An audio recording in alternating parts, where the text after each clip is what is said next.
পেঁপের প্লাস্টিক চাটনি খেতেও যেমন ভালো লাগে, আবার বানানোও খুব সহজ। তার জন্য একটু পেঁপে লাগছে, আর কাজু কিশমিশ তো লাগছেই, আর লাগছে একটু চিনি। তোমরা পেঁপেটাকে এরকম করে গ্রেটারে এরকম কুচিয়েও নিতে পারো, আবার একটু বড় বড় করে পাতলা করে কেটেও নিতে পারো। আমি এভাবে একটু কুচিয়ে নিয়েছি। তারপর কড়াইতে অল্প সামান্য পরিমাণে জল দিয়ে গরম হয়ে যাওয়ার পরে চিনিটাকে আমি এখানে অ্যাড করে দেবো।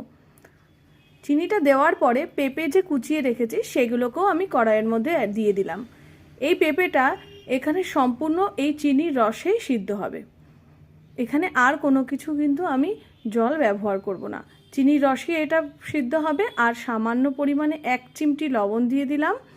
দিয়ে পেঁপেটা যখনই ফুটে উঠবে এর মধ্যে আমি কাজু আর কিশমিশগুলোকে অ্যাড করে দেব। দিয়ে একটু নাড়াচাড়া করে অল্প কিছু সময়ের জন্য আমি ঢাকা দিয়ে দেব। তাহলে পেঁপেটা ওই রসের মধ্যেই সিদ্ধ হয়ে যাবে। দেখো কত সুন্দর